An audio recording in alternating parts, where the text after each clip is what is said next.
Welcome back, and thanks for tuning in to NK Cheating Story. We truly appreciate every single one of you. Where are you watching from? Drop a comment and let us know. Now, let's dive into today's story. My name is Mark Reynolds. For over 30 years, I believed I was living the perfect life. Devoted husband, proud father of 3, and owner of a small-town gas station. We weren't rich, but we were happy, or so I thought. It all started to unravel the day my son landed in the hospital. I thought I was going in for a routine kidney test. Instead, I uncovered a secret so devastating, it shattered everything I knew about my marriage, my children, and the woman I thought I knew. What I found next nearly destroyed me, but that wasn't the end. I used to think I was one of the lucky ones. 30 years of marriage. 3 children who called me dad, with pride in their eyes. A decent living from the gas station and convenience store I owned in town. It wasn't glamorous, but it was ours. Mine and Linda's. We'd built a life together, brick by brick. I thought I knew what love and family meant. Then, in a single moment, everything shattered. It started with a phone call. My eldest, Brian, had been rushed to the hospital. Kidney failure, they said. He was only 28, married with 2 kids of his own. A hardworking man, respectful, always had my back. My boy. I remember how Linda's face drained of color when we got the news. She grabbed her coat with trembling hands. He's going to be okay, I told her, more to convince myself than her. At the hospital, they ran tests and gave us the worst-case scenario. If his kidneys didn't recover soon, he might need a transplant. The doctor suggested family members get tested for compatibility. I didn't hesitate. I didn't tell Linda, either. I just wanted to be sure. If I could give my son a second chance, I would. I went to the lab the next morning and did the blood work. Simple stuff. I remember sitting in the chair, cracking a joke to the nurse about being scared of needles. She laughed. "You're doing a good thing," she said. Yeah, that's what I thought. 2 days later, the call came. "Mr. Reynolds," the doctor said, his voice measured, careful. "We received your test results. You're not a match." I frowned. "What do you mean I'm not a match?" "I'm his father." There was a long pause. Too long. "Sir, I think it's best if you come in." I could feel the blood rush to my ears. My heart started pounding in my chest. Something was wrong. Something more than just medical incompatibility. In his office, the doctor sat across from me with a file in hand. His eyes didn't meet mine. "We double-checked the results," he said. "I'm sorry to say, you are not Brian's biological father." The air in the room felt like it had been sucked out. My breath caught in my throat. "That's impossible," I snapped. "There has to be a mistake.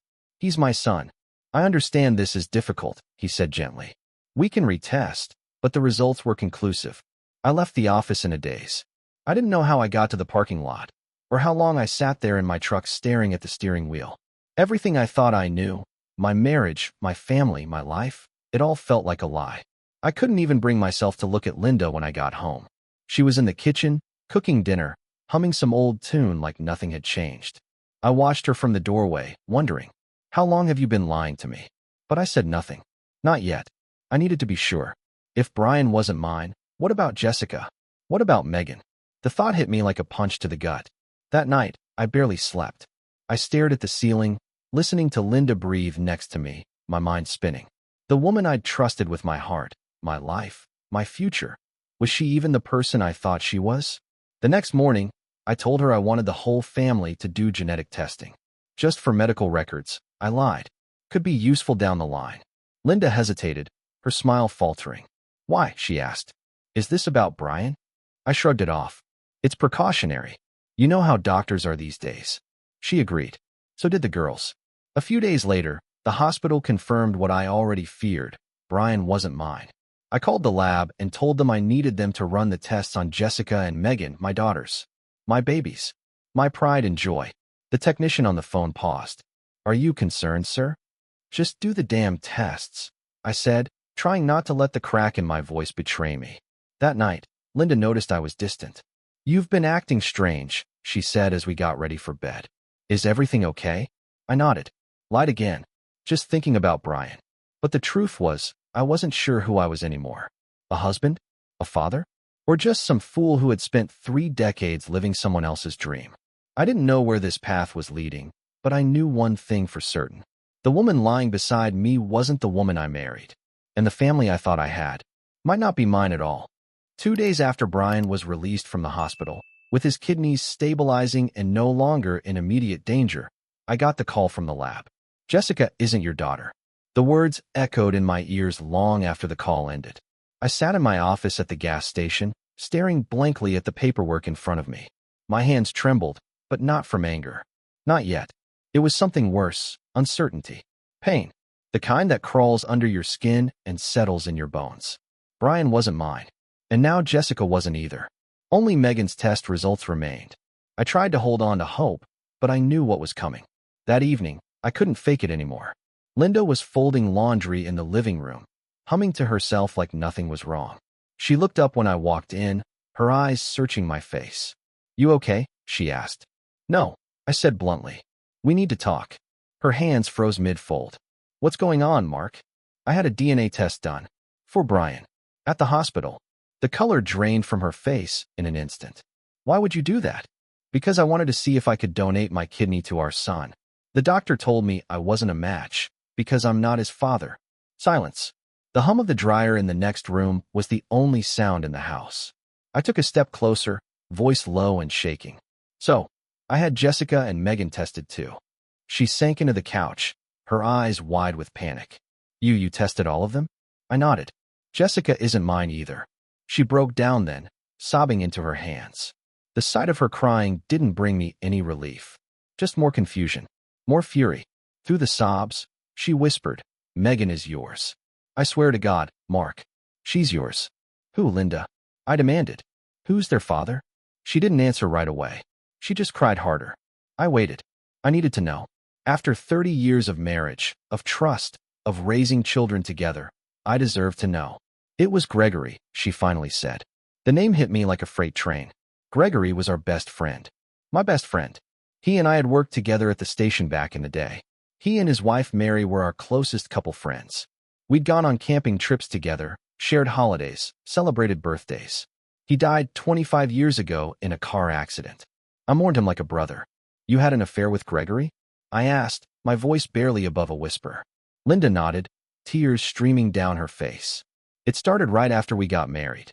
I don't know, confused. Angry. He married Mary, and You married me to make him jealous." I finished for her. Her silence confirmed it. I wanted to scream, to break something, but I couldn't even move.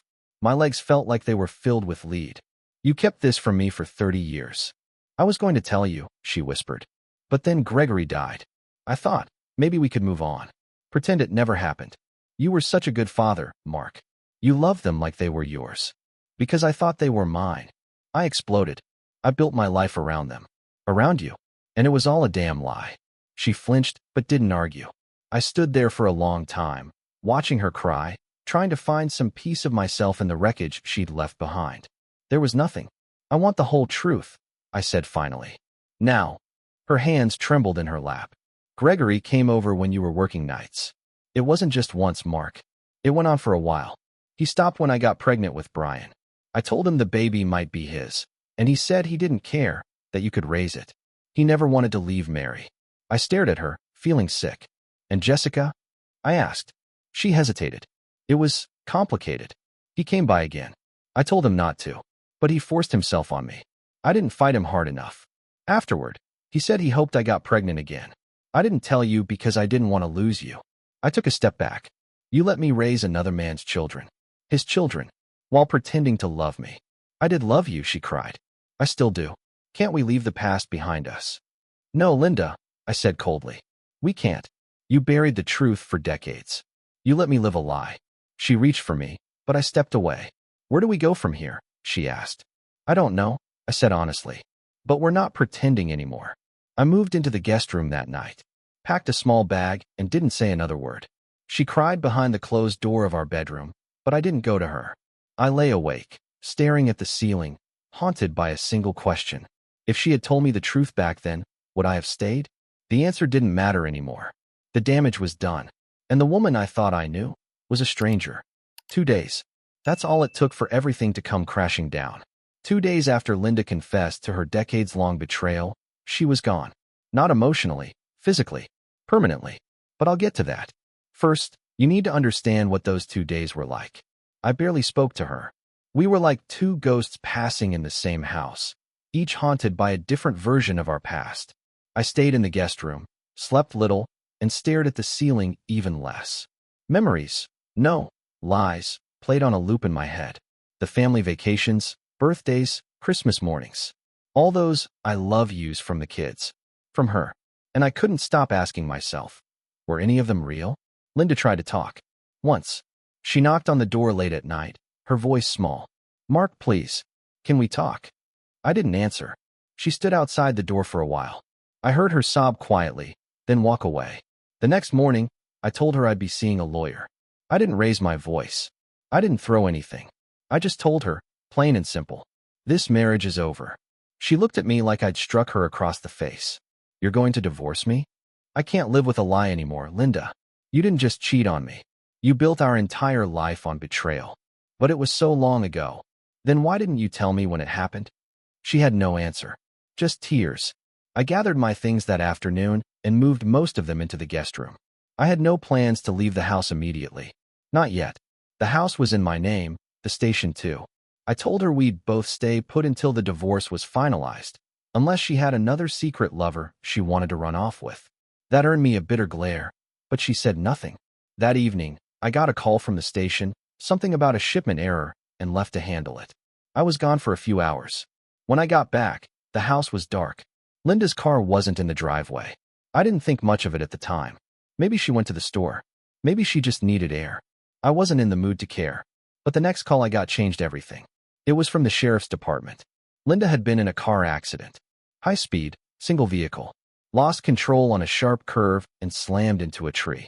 She died on impact. Just like that, gone.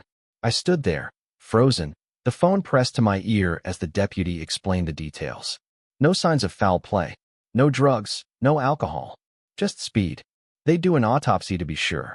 I thanked him, hung up, and sat on the edge of the guest bed, trying to breathe. Was it an accident? Or was it something else? A part of me didn't want to believe she'd do something so final. But another part of me, the part that saw how broken she'd looked the last few days, wondered, had I been too cruel? Was I responsible for pushing her over the edge? I didn't sleep that night. I just sat there in the dark, turning those questions over like knives in my hands. The next morning, I had to do something I never thought I'd do. I had to tell the kids. I gathered Brian, Jessica, and Megan in the living room. I didn't say much, just that there had been an accident, and their mother had passed. They cried. Jessica collapsed onto the couch. Brian held Megan while she sobbed uncontrollably. I watched them grieve for a woman who had lied to us all, and still, my heart broke. Because despite everything, she had been their mother. And for better or worse, she had been my wife. The autopsy confirmed it was an accident. No foul play, no substances, just excessive speed and wet roads. A tragic, senseless end to a tangled life. Her funeral was small, but emotional. I stood beside the casket and stared at the woman I'd once thought I'd grow old with. I didn't know what to feel, grief, anger, regret. All of it, maybe. None of it. I was numb. Afterward, I didn't call the lawyer. I didn't file the divorce papers. What would be the point now? Instead, I told the girls and my daughter-in-law to go through her things and take what they wanted. I kept a few family photos and left the rest. The house felt heavier after that. Empty in a way it hadn't before. Not because she was gone, but because now there was no chance of closure. No final talk. No answers. Just silence. And the guilt that maybe I should have handled things differently. Or maybe fate had made the final decision for both of us. One thing was certain, the past was behind me. But I was alone now, and I had no idea what came next. The holidays came fast that year, but joy never showed up. It had been nearly 2 months since Linda's funeral, and I still hadn't figured out how to feel. There were days when I missed her. Not the woman she became, but the one I thought she was. The version I'd built in my mind, faithful, honest, devoted. A version that never really existed. The gas station kept me busy. That was my only refuge. I worked long hours, fixed what I could, stocked shelves, filled in for employees when they called out. Anything to avoid going home to that quiet, hollow house. The kids tried to help. Megan came by now and then with cookies. Jessica called to check in. Brian offered to bring the grandkids over, but I always declined. I didn't want them to see me like that, adrift, angry, and tired in a way sleep couldn't fix.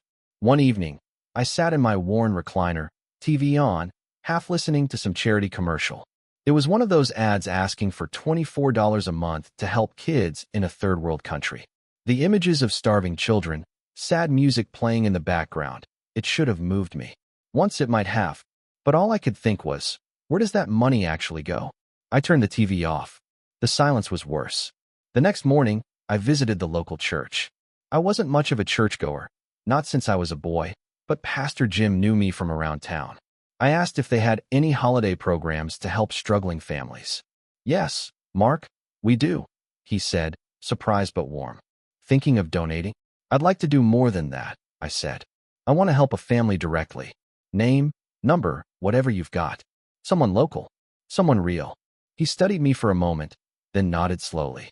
There's a woman named Rachel Collins. Widowed young, 3 kids. Moved here a year ago. Her husband was murdered, gang violence in another city. She's trying to start over. That hit me in the gut. A widow with kids, alone in a town she barely knew. I'll help her through Thanksgiving and Christmas, I said. Maybe longer. Just don't tell her it's charity. Pastor Jim smiled. You've got a good heart, Mark. That made one of us. Later that week, I went to Joe's Diner, the greasy spoon near the station, and spotted Rachel working a table. Early 30s, plain clothes, tired eyes. But there was something kind in her expression. Her hair was pulled back in a lazy ponytail, and her hands moved quickly as she poured coffee and smiled politely at customers who barely looked up from their plates. When she came over to my table, she looked wary. What can I get you? Just coffee, I said. And maybe some conversation, if you've got a minute. She hesitated. Are you hitting on me? I shook my head. No, ma'am. I picked your name from the church giving tree. I just want to help you and your kids this season. Her eyes narrowed. She didn't smile. I'm not asking for anything in return, I added quickly.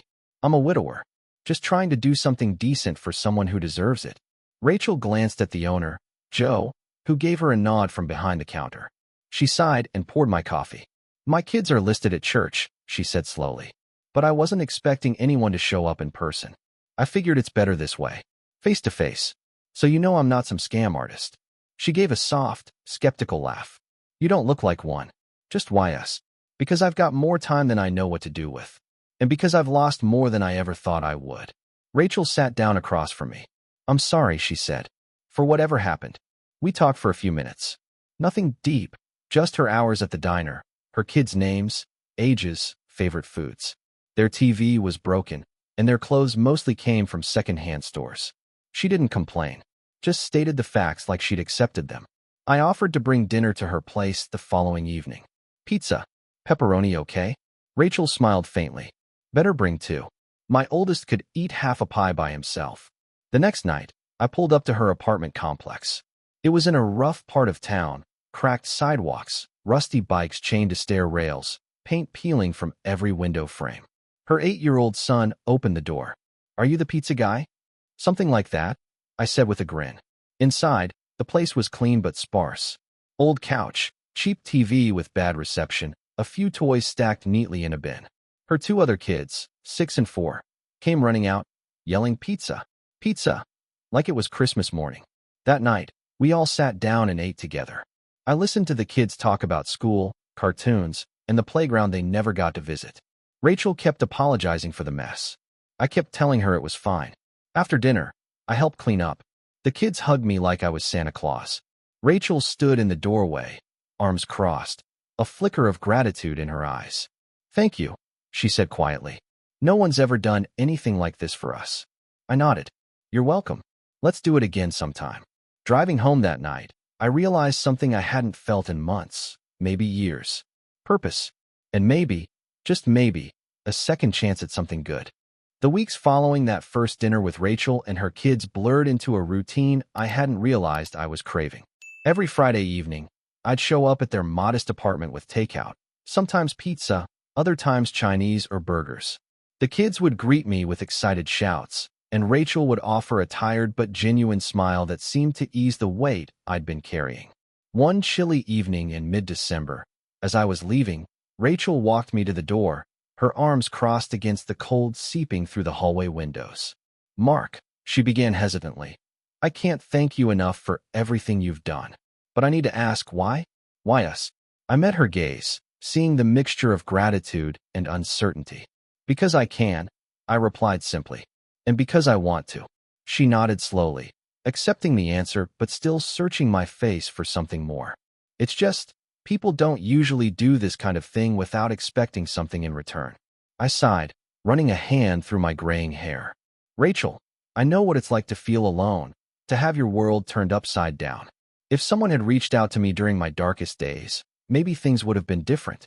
I'm just trying to be that person for you and your kids. Her eyes softened, and for a moment, we stood in comfortable silence. Then, with a small smile, she said, "Well, you're certainly succeeding." As the holidays approached, our interactions deepened. I found myself attending school plays, helping with homework, and even fixing a leaky faucet in their apartment. The kids began to see me as more than just the man who brought dinner. I was becoming a fixture in their lives. One evening, after tucking the youngest, Lily, into bed, Rachel and I sat on the worn-out couch, sipping on the cheap wine I'd brought over. "You know," she started, staring into her glass, "the kids have been happier these past few weeks than I've seen them in a long time. You've brought something into our lives that I didn't think we'd ever have again." I felt a warmth spread through my chest, a feeling I hadn't experienced since before Linda's betrayal. "They've brought something into mine too," I admitted. "A sense of purpose, maybe. A reason to get up in the morning." Rachel looked at me then, her eyes searching mine. "Mark, I need to be honest with you. I'm scared." "Scared of what?" I asked, setting my glass down. "Of relying on you too much. Of what happens if you decide to walk away," she confessed, her voice barely above a whisper. I reached out, taking her hand in mine. "I'm not going anywhere, Rachel. I'm here for you and the kids, for as long as you'll have me." Tears welled up in her eyes, and she squeezed my hand tightly. "Thank you," she murmured. As Christmas approached, I found myself wanting to do more for them. I wanted to give them a holiday they would never forget. So, I devised a plan. On Christmas Eve, I arrived at their apartment with a tree strapped to the roof of my truck and a trunk full of decorations. The kids' eyes widened in disbelief and excitement as they helped me carry everything inside. "Is this for us?" Tommy, the eldest, asked, his voice filled with wonder. "All for you," I confirmed, ruffling his hair. We spent the evening decorating the tree, laughter filling the small apartment. Rachel watched from the kitchen, a look of contentment on her face that made my heart ache in the best possible way. After the kids had gone to bed, Rachel and I sat by the glowing tree, the room illuminated by the soft twinkle of the lights. "You didn't have to do all this," she said, her voice thick with emotion. "I wanted to," I replied. "Seeing their faces tonight, it was worth every second." She leaned her head on my shoulder, and for the first time in a long while, I felt a sense of peace wash over me.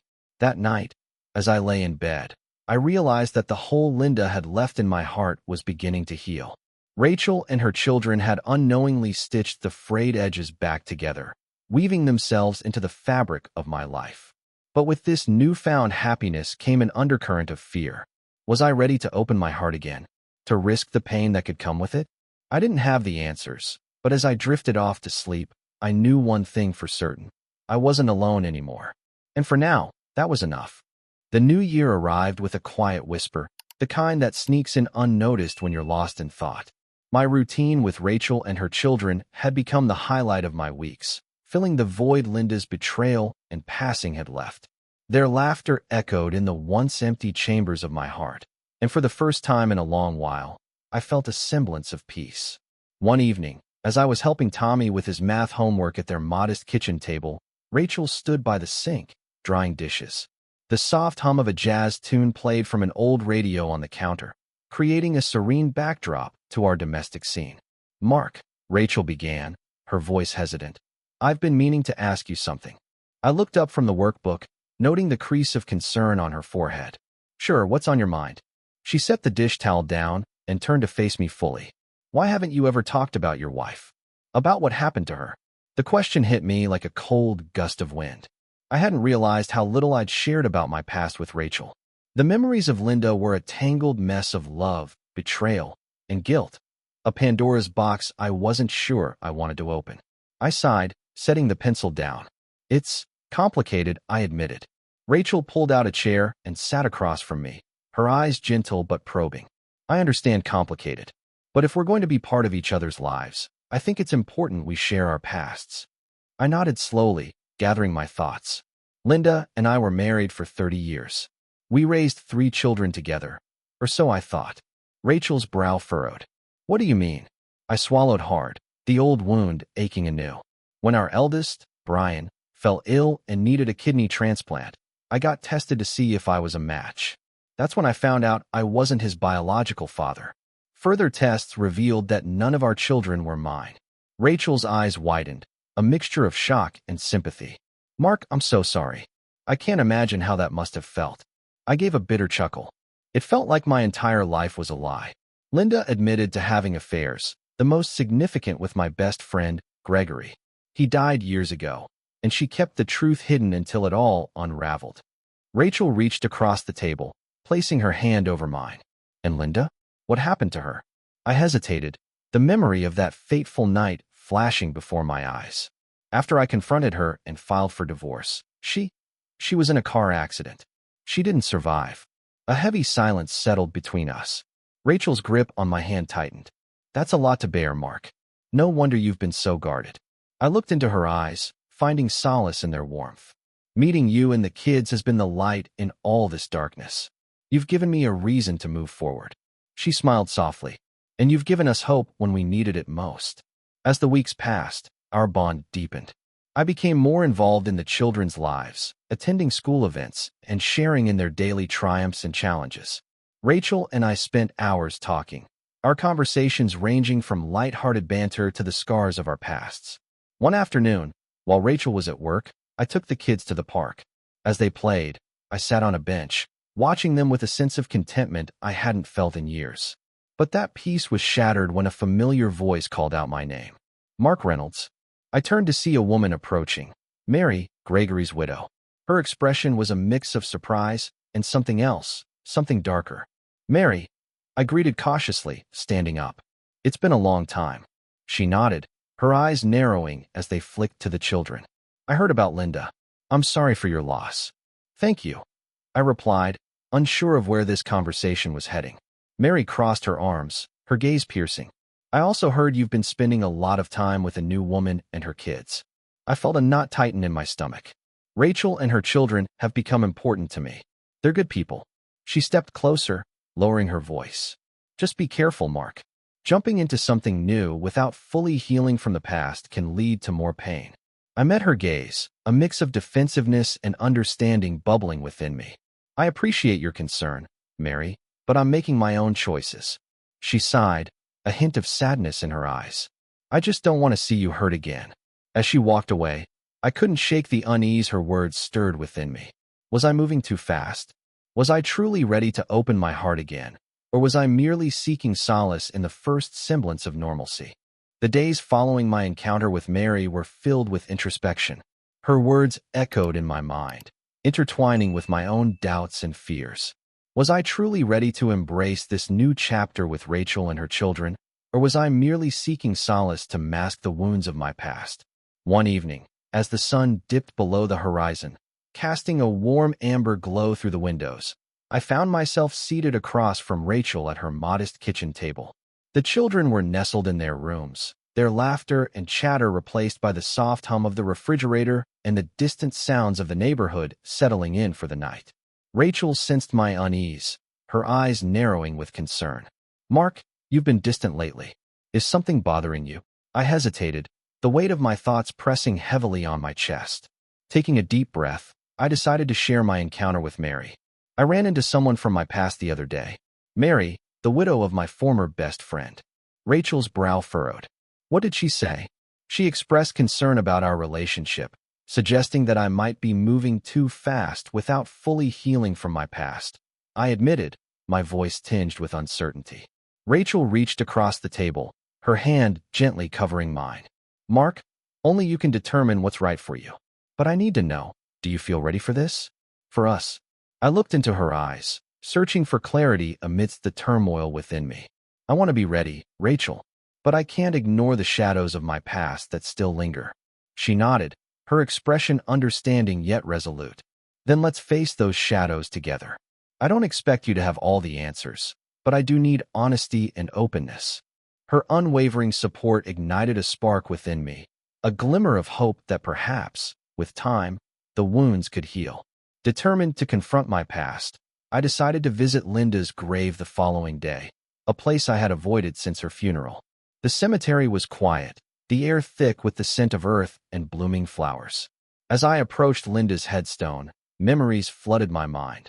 The love we once shared, the betrayal that shattered it, and the tragic end that left so many questions unanswered. Kneeling before her grave, I spoke aloud, my voice trembling. Linda, I loved you with all that I was, and your betrayal cut deeper than I thought possible. But holding on to this pain isn't fair. To me, to our children, or to the memory of the love we once had. Tears streamed down my face as I continued. I'm trying to move forward, to find happiness again. I hope you found peace, wherever you are. A gentle breeze rustled the leaves, as if in response. In that moment, a sense of release washed over me, a tentative step toward forgiveness and healing. Returning to Rachel's apartment that evening, I felt a renewed sense of purpose. The children greeted me with their usual enthusiasm, their innocent joy a balm to my weary soul. As Rachel and I stood in the kitchen preparing dinner, I turned to her, my heart heavy yet hopeful. I visited Linda's grave today. She paused, setting down the knife she was using to chop vegetables. How do you feel? Lighter, I admitted. I know the road ahead won't be easy, but I'm willing to walk it. With you, if you'll have me. Rachel's eyes shimmered with unshed tears as she stepped closer, wrapping her arms around me. We'll navigate it together, Mark. One step at a time. In her embrace, I found a sanctuary, a promise of new beginnings amidst the remnants of a fractured past.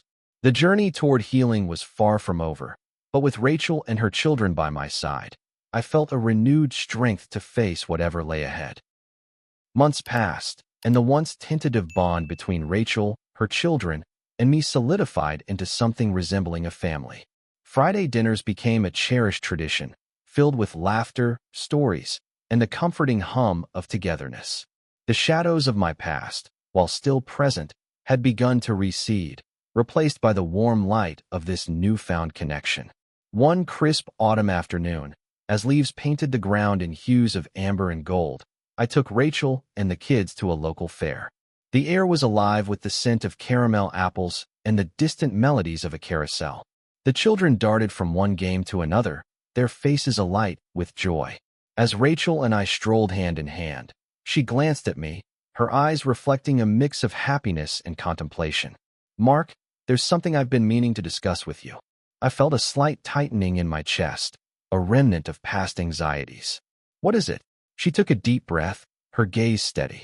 The kids adore you, and so do I. We've built something beautiful together, but I need to know where you see this going. Her words hung in the air, laden with both hope and uncertainty. I paused, watching the children laugh as they attempted to win oversized stuffed animals. Turning back to Rachel, I squeezed her hand gently.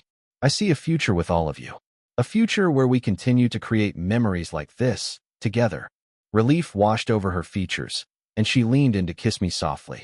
That's all I needed to hear. As the day waned and the sky blushed with the colors of dusk, we gathered the children and made our way back to Rachel's apartment.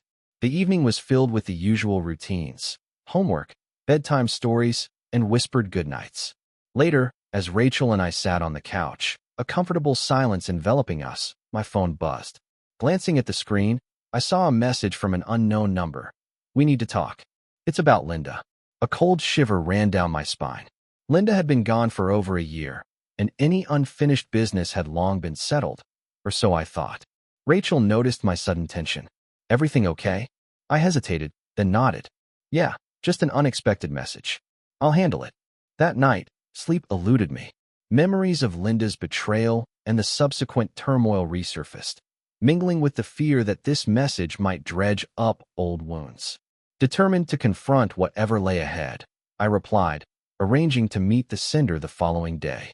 The next afternoon, I found myself at a quiet cafe, nursing a cup of black coffee.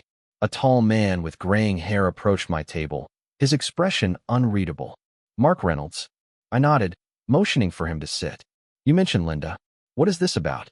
He sighed, rubbing the back of his neck. My name is David. I was involved with Linda years ago. A familiar ache settled in my chest. Go on. I only recently learned of her passing. He continued, his voice tinged with regret. I needed to reach out because there's a possibility that one of your children is mine. The world seemed to tilt, the ground unsteady beneath me. I had come to terms with the fact that none of the children were biologically mine, but to have a face, a name, associated with one of their fathers was a reality I hadn't prepared for. Why now? I asked, struggling to keep my voice steady. David's eyes softened with genuine remorse. I was unaware. Linda never told me. I found out through mutual acquaintances and felt it was my responsibility to come forward. I took a deep breath, processing the revelation. What do you intend to do with this information? I don't wish to disrupt anyone's life, he assured. But if there's a chance, I'd like to know my child and offer any support I can. The protective instinct I felt for my children, regardless of biology, flared. They've been through enough. I won't allow anyone to cause them more pain. David nodded, understanding evident in his gaze. I respect that. Perhaps, in time, we can find a way to approach this delicately. Leaving the cafe, my mind was a whirlwind of emotions. I had fought hard to rebuild my life, to create a new family with Rachel and her children. This revelation threatened to unravel the fragile peace we had cultivated. That evening, I confided in Rachel, sharing the unexpected encounter. She listened intently, her hand intertwined with mine. We'll face this together, she said firmly. Whatever comes, we'll handle it as a family. Her unwavering support fortified my resolve. The past had cast long shadows over my life, but with Rachel by my side, I felt equipped to confront whatever challenges lay ahead. Together, we would navigate the complexities of our intertwined histories, forging a path toward a future illuminated by love, trust, and resilience. Looking back on everything that's happened, the betrayal, the heartbreak, the unexpected love, and the second chances, I've come to realize that life doesn't always go according to plan. Sometimes, the people you trust the most break your heart in the worst ways. And sometimes, the ones you least expect show up and piece it back together. If there's one thing I've learned, it's that pain doesn't have to be the end of your story. It can be the beginning of a new chapter, if you let it. Forgiveness isn't about forgetting. It's about freeing yourself from carrying someone else's mistake for the rest of your life. For anyone my age, wondering if it's too late to start over, I promise you, it's not. Whether you've lost a partner, made mistakes, or feel alone in a world that's changing too fast, there's still purpose waiting for you. Be open to new connections. Be willing to let people in. And above all, don't let your past define your future. Love, in any season of life, is still worth fighting for. I've lived it. I'm still living it. And I wouldn't trade that journey for anything.